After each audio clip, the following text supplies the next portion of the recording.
guys, welcome back to Intuitive Angling, and really appreciate you guys swinging by the channel today for the video.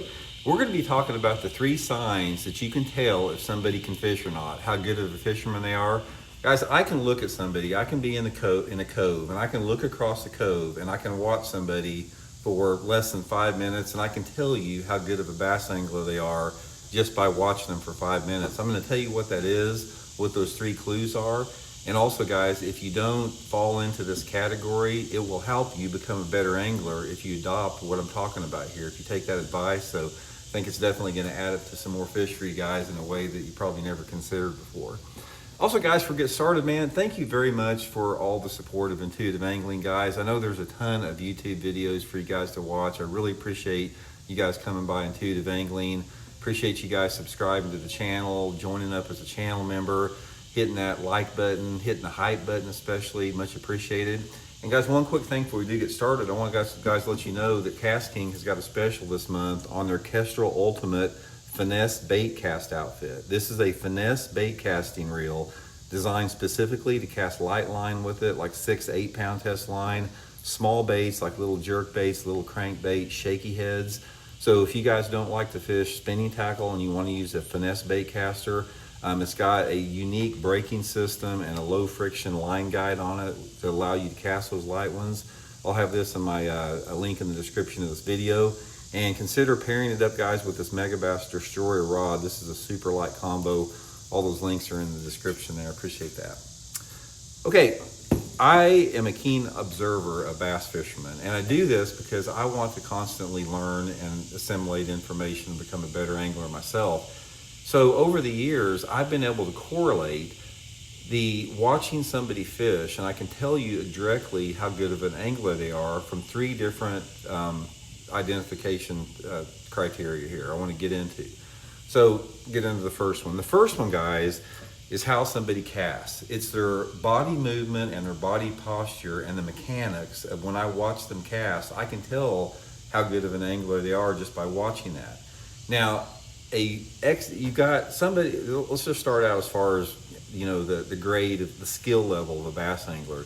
You have somebody that's just starting out on one end of the spectrum that's learning how to cast and learning how to fish, and then you have a top level professional, and then you got everything in between. Gradually, if you stay with it long enough, you can begin, like we all do, from, you know, rough around the edges up to the epitome of being a good angler, which is an art form, guys. Casting is an art form that requires practice and skill, and this is how I can tell how good somebody is. I can tell if I see somebody do this, if I see somebody trying to throw their bait out like that, or they throw it out and they, you know, they're having, you know, their body's out of position with their rod and reel, and more or less if they are not fluid like that, this is a quick sign that they don't have a lot of experience as an angler. A real skilled bass angler, their movements are like tapestry. It's like they nice like that. They go back and forth. They change hands. They go from right to left. You know, everything is smooth like that, and it's just almost like a dance. There's none of this like that. Everything is like done with the wrist. You know, the elbow has very little movement on it. A lot of wrist activity. Everything just looks like poetry. And then everybody has levels in between that. Some people are sort of in between with it. You know, they may not be able to be smooth just like that and go back and forth, but they're close to it. But if I see somebody casting like this, like they're trying to throw something out like that, I can tell they don't have much skill with it. Okay, the second thing is how somebody sets the hook.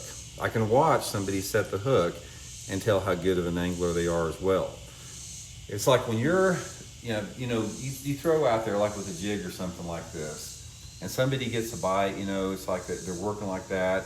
A lot of times their rod position, the rod will be out of position, and they'll be working their bait, and they go, you know, something like that, or something like that, or something like that. You know, they're just awkward looking. A good hook set is, again, poetry in motion. You throw out there, it's like I'm working that jig or something like that. I get the bite, I'm not in a big hurry. I reel down, I got my rod tip in the right position, I let my line get tight, and I lean back into the fish like that, and I start reeling. Everything is nice and smooth. Same with the crankbait. I'm throwing that crankbait out there. I'm retrieving that crankbait just like that. I get a strike and I just reel into it like that. That is another way that you can indicate how good somebody is. And the final one is their overall posture in the boat when they're running a trolling motor. It's like when you're running a trolling motor, the trolling motor should actually become an extension of yourself. It's like you should be able to run a trolling motor with never looking at the trolling motor. You should be able to run a trolling motor simply with the feel of the boat. A expert trolling motor operator never has to look down where their foot's at. They never have to look at the arrow. They never have to do anything. They can do everything with their foot, and they can feel the movement of the boat and the position of it and their foot angle. So somebody that is really good on a trolling motor, it's like they're working like this, and their posture, it's like they got their shoulders back like that. They're balanced on everything like that. They got, most of their weight on the back leg, and they're manipulating that trolling motor with their left or right foot, depending upon like that. And it's like they look like they're in a fighting position. A lot of people out there, if they're sitting down in a boat seat, they're like this, and then they've got to look like that, and you see they're moving their foot all the time, and they're looking down there like that. And that just comes from somebody that doesn't have a lot of time on the water. So what this means is you can learn from this. If you want to become a better angler and take control of the control variables in fishing, which what I'm talking about here, you can do this very easily. Bass fishing has a very, very complex system as far as what it takes to be successful at it. You've got a combination of uncontrolled variables and control variables. You can't control the wind, you can't control the light intensity, you can't control how much fishing pressure is in the area, you can't control cold fronts, you can't control what the bass are doing or how the bass bites your lure. But you can control things like, your line size and your rod action and the reel that you have, and your posture in the boat, and how you set the hook, and how you fight a fish, and how you cast your lure. These are all mechanics that are learned. It's the same with bowling, having a good rhythm with bowling. It's the same with having a smooth backswing in golf. All that stuff was learned. And if you can master the art of, posture, hook set, casting, all the mechanics of fishing, it will definitely lead up to a ton more fish, guys. Because one of the things that I have seen about fishing with as many people as I have, all the I fished with thousands of people, guys, co-anglers, people fishing for fun, whatever.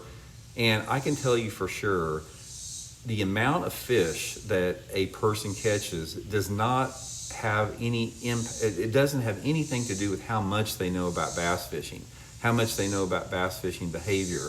When the road meets the rubber, or the rubber meets the road, it has to do with mechanics. It has to do with being able to put that lure where you want to put it. It has to do with being able to make lots of casts, lots of accurate casts. It has to do with being able to set the hook correctly. It has to do with manipulating the lure correctly and positioning your boat with the trolling motor. I can take somebody that is not that good of a caster, and I can put them on a load of fish, an area, a bank that's got fish all over it. But if they can't make the cast and they can't work the lure correctly, they're not going to catch anything. But I can take somebody that doesn't know anything about bass fishing, that has never seen a bass, never caught a bass, and I can spend 2 or 3 days with them, and all I would do with that person is I'm going to get them in the front of the boat, and I'm going to teach them how to run a trolling motor. I'm going to teach them how to maneuver around objects. I'm going to teach them the right posture. I'm going to put a rod and reel in their hand, and I'm going to teach them how to cast in a fluid motion, and I'm going to teach them accuracy. And I could take that person out after a couple days that has never caught a fish, and I can put them on some fish, and they will catch a load of fish, even though they don't know anything about it. Do not underestimate the importance of the mechanics in fishing, because it makes a huge difference in the number of fish you catch. So, guys, hope it helps out. We'll talk later.